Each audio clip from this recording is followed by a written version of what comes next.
Good morning. Monday tayo ngayon.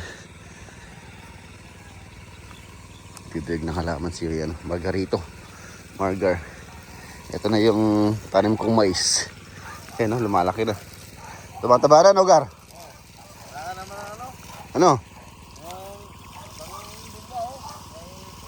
Meron doon ano. Mamayang hapon bombayin mo, no? 7, meron 7 doon. Ito nga ito ba, no? Umubulas na, oh. Itong mais na to, ano to? Sweet corn. Meron nga naninira, oh. Ayan, oh. Kinain niya yung ano, oh. Kinain niya yung... Ano? Hindi na, ano. Lumaki to. Pinutol niya. Kami nga po, mabayin natin. Bumulas na sila, oh. Tumaba na, oh. Lalaki na. Aming tanim na mais. Maka isang sako man lang tayo dyan, no? Isang sako meron yan. Sabi ko, lamig tubig. Lamig yung tubig. Malinaw, no? Malinaw pa, oh. Doon po yan, sabi na namin, ano, isang tubo lang yan. Hindi mabaho. Ang ganda yung tubig. Ang lakad pala natin ngayon, mga boss, saan po tayo? Tarlac project. Ayan na, darating si owner po ngayon. Mamimili kami ng tiles. Tutulungan ko po sila na pumili ng tiles na ilalagay doon sa kanilang bahay. Tapos mag-ocular visit din pala si Sir Leo. Ayan, shoutout kay Sir Leo sa Beans sa UPBC. Ayan, balak din po nilang i-upgrade yung kanilang mga doors and windows doon ng from aluminum frame to UPVC. So sa original plan, mga basulad sa Lakeshore project, ang original ano po namin doon, original plan namin is tawag dito, aluminum. So nag-upgrade po sila or nag-change order sila from aluminum to UPVC. So yung pong budget sa, for example, yung budget sa aluminum frame is for example lang po ito, is nasa, sabi na natin 100k.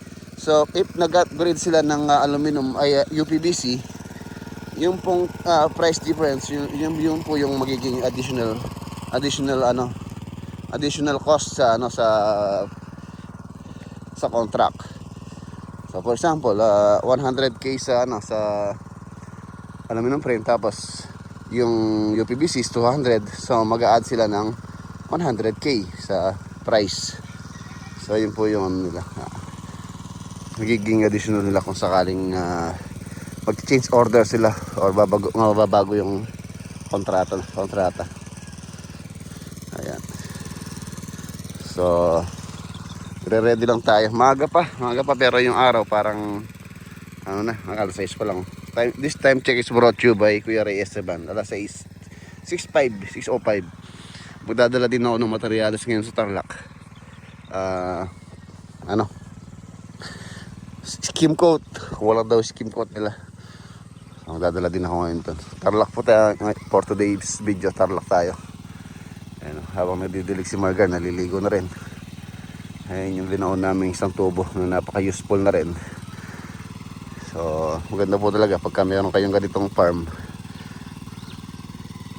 Sa bagay, conforme din sa location. Dito kasi sa amin medyo mababaw lang yung water level dito. Kaya yun, isang tubo lang nakakakuha na. Ready na ako. Aga tayo kaalis kasi yung alagang bibi, oh.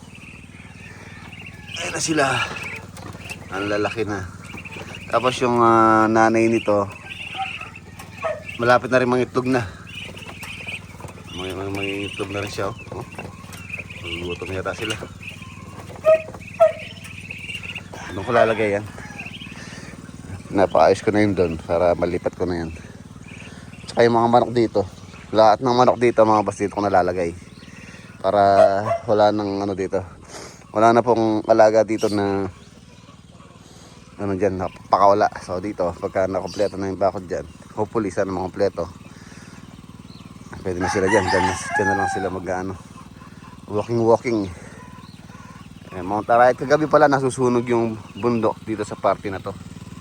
Ayan, sa party na yan Ayan o, ayun yung ano, kagabi. Sunog yun eh. Ayan o, yung ano na yun. Pero sunog kagabi yun. Mga karayat. Ito.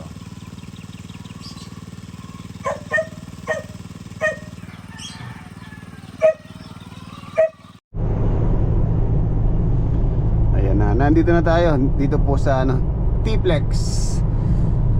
Malapit na tayo sa Victoria. Victoria, Talavera. 2 kilometers. Diyan po tayo mag-exit.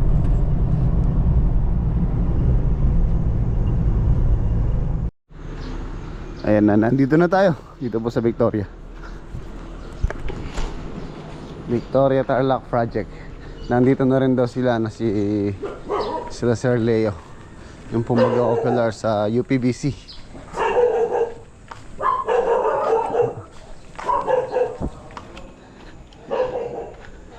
Sir, morning. Ayan, nandito na sila.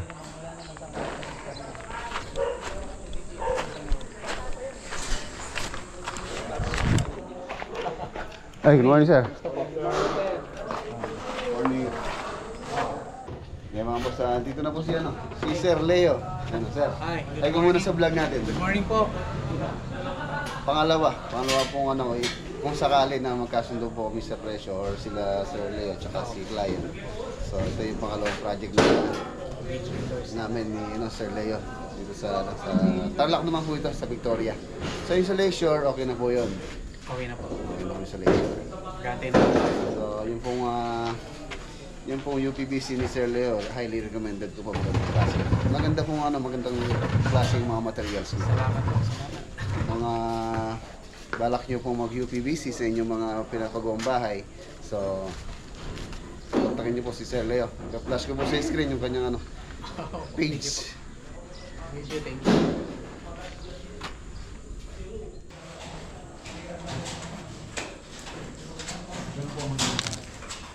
Okay na yung feeder natin yung mangyayari sa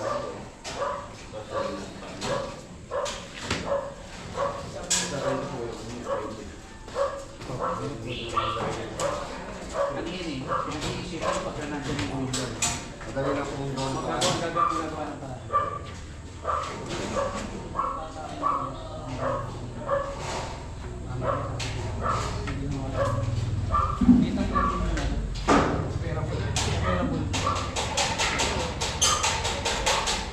Yan daw, eto, tumbita nga rito.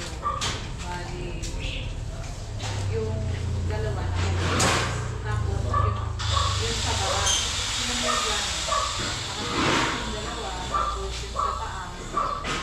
Ayan siya. Sikita mo? Tapos, ayan siya. Ayan.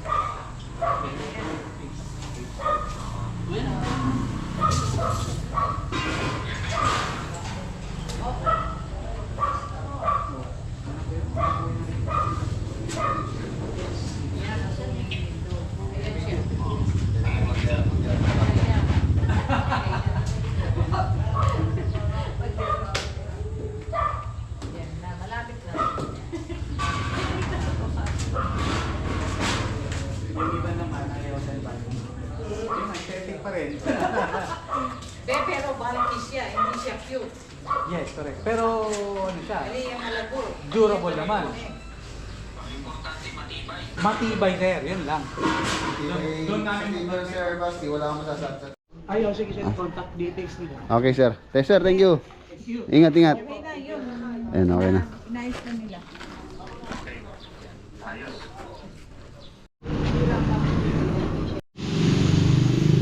Okay. Ayan mga boss, so yung pong quotation ni Sir Leo. So sila na lang po ni owner mag-usap about sa price tsaka sa conforme din sa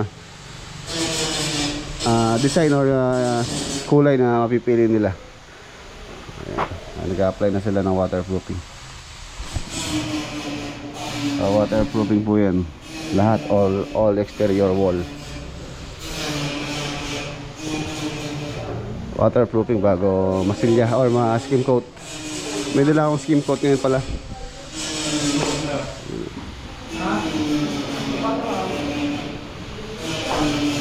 Presko.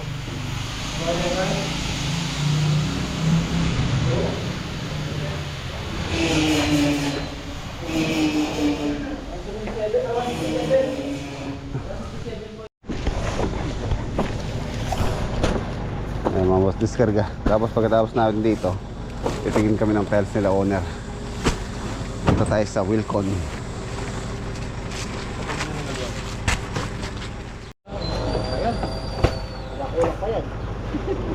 Mapala na yan? 90.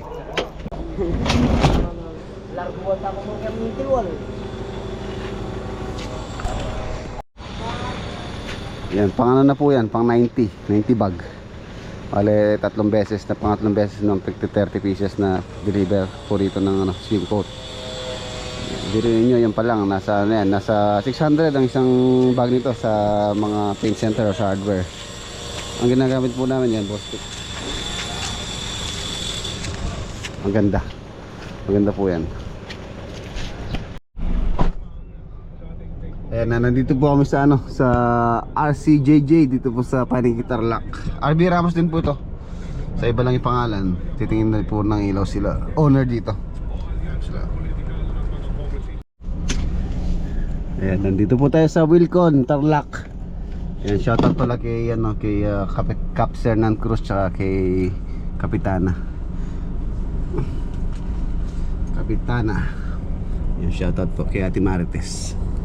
Ayan. Mga boss, okay na. Nakapamili na po kami ng mga tiles na gagamitin. So, alright, balik na tayo sa site. Ayan, 1 week po yung ano, estimate na delivery ng mga tiles.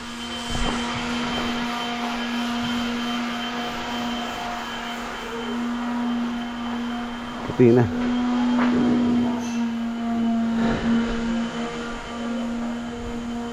So yung UPVC, pag-uusapan pala nila owner kung ano yung magiging final nila. So sila na lang po mag-uusap, nila Sir Leo saka sila Ma'am Luz saka Sir Basti. Then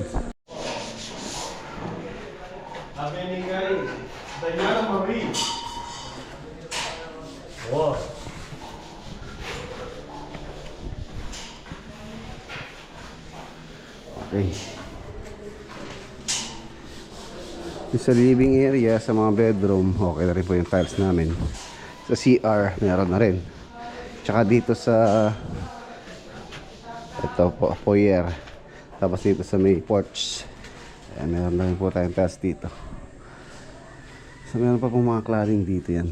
Sa harapan, marami po siyang mga cladding na ilalagay pa natin dito. So dito sa area, wala po siyang ano, wala pa pong proper drainage. So gumawa kami ng ano dito, ng cistern tank para sa ano po yan, para sa wastewater. Tapos meron siyang overflow para pagka meron ng proper drainage, kukonek lang yung overflow doon.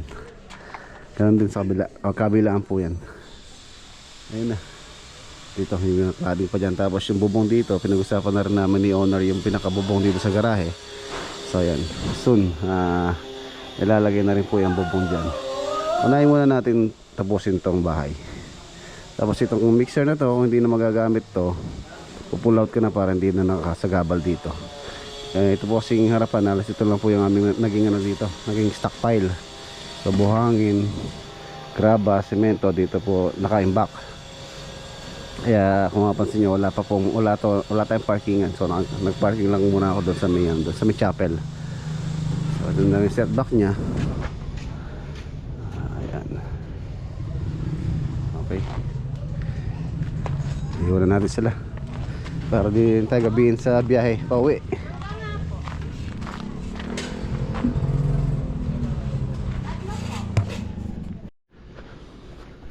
Ayan mga boss, ginabi na tayo. Time check 6:30 na po. Umalis ako sa Tarlac kanina, mag-aalas 5. Halos Halos isang oras at kalahati rin biyahe natin pa uwi. Silipin natin yung nangyari dito.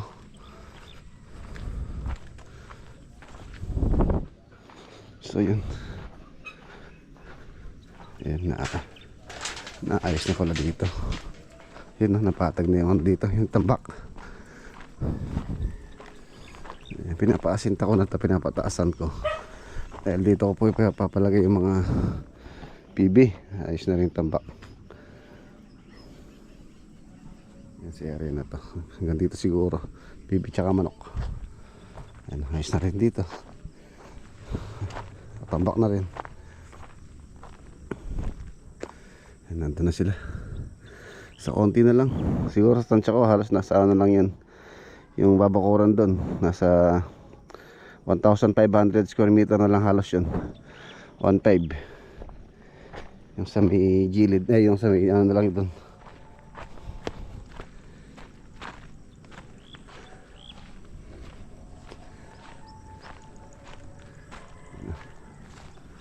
Okay na.